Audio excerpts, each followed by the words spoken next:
Hello everyone and welcome back to another video. I am out of hibernation now. It's been a while since I've done a video, but today I'm just going to go over how I prepare for a new gardening season. So with that, let's get to it.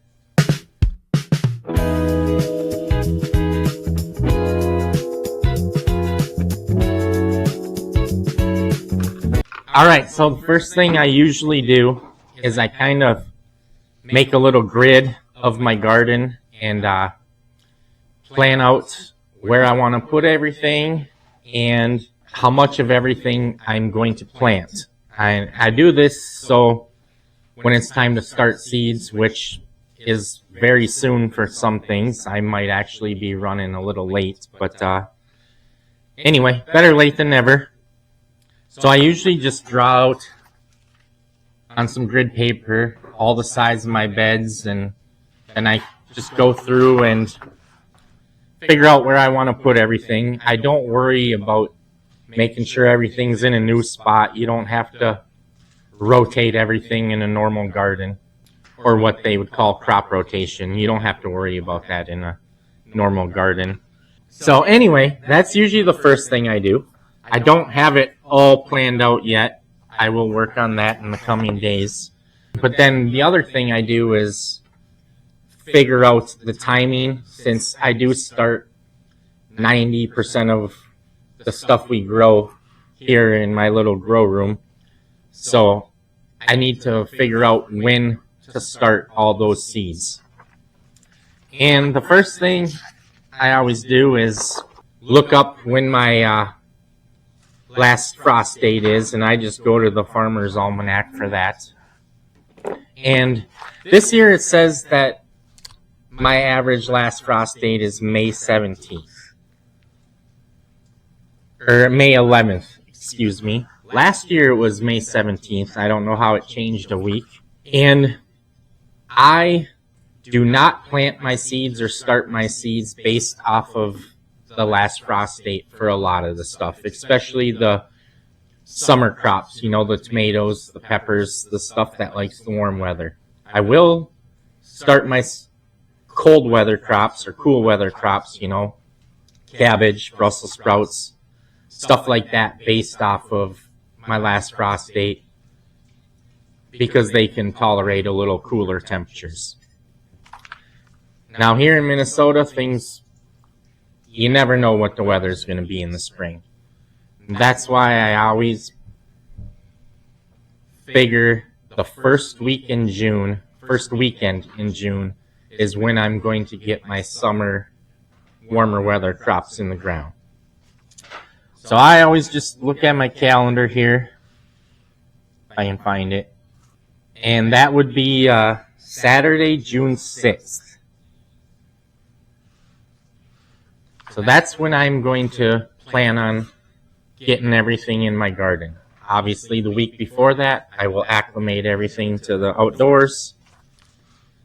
And so from June 6th is when I'll start counting backwards the weeks.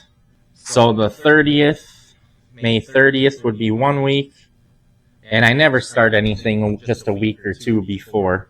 The earliest would be 4 weeks. For like melons, cucumbers, I'll start them 4 weeks before they go outside. So that would put me at May 9th, would be 4 weeks. Now I'll just continue writing everything down all the way up to like 12 weeks. So while I do that, you can just sit there and be patient.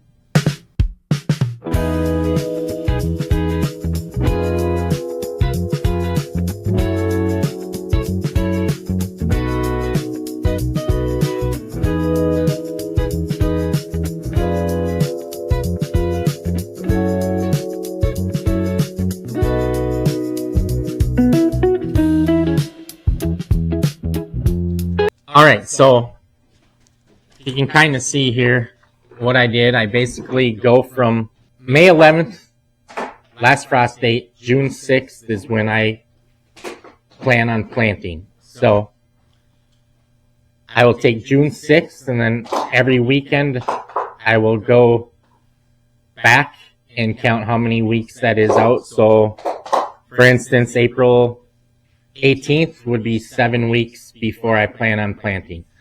So when it comes to like summer crops, tomatoes, peppers, I will use that as my guide, not the average last frost date like seed packets will tell you plant before, 6 weeks before frost date. Well, I do it from when I'm going to plant, because May 11th all the way up till June, I don't trust the weather enough here to be able to throw tomatoes out in my garden, say May 18th. The nights will probably still be cold, it'll be rainy, there will still be a chance of frost. So I just pick the first weekend of June. That seems to work good in my area. And if I were to plant my tomatoes, say 6 weeks before my last frost date, that's a month difference from when my last frost date is to when I plan on planting them. So you could end up with the tomatoes a good 10, 11 weeks in your house, and I don't want to stress them out. I don't want them growing that long in my little grow room before I get them out in the garden. And then I also make a different column that's based off of my last frost date. So that's May 11th. So from May 11th, I'll go back to figure out for planting certain things. And I'll give you a little example here. I'll just grab some stuff. So a cabbage. I grow cabbage every year. It says 6 to 8 weeks before last frost date. So I will use the last frost date for a cabbage because that's a cold hardy plant. I can put this out in the garden as soon as my garden, I can work all the soil and the nights are still cooler. So if I did 6 or 8 weeks, so we'll just say 7 weeks from May 16th when I think I could get them out there, that would put me at March 28th weekend. So that's when I would start these indoors. We'll go through some more examples here. Tomatoes, them are typically always 6 to 8 weeks before. Like I said, it says your last frost date. I don't go off of that. I will go off of the June 6th.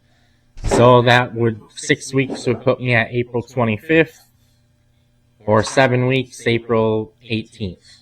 So right around mid-April is when I will start tomatoes indoors. Herbs, a little trickier. A lot of them can handle the cold weather, and them are typically 8 to 12 weeks. Or 10 to 12 weeks, depending on what it is. For instance, like a rosemary here. It says 10 to 12 weeks before your last frost date.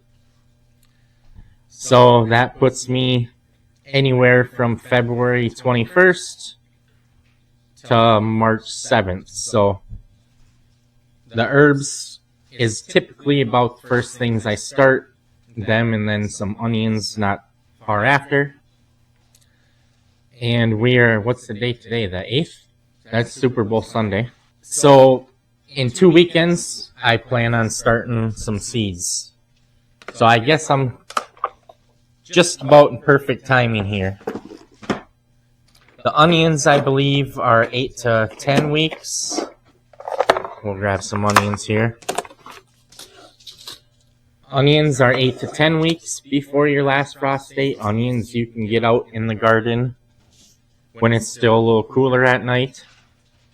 So that puts me right around March 7th, I will start my onions.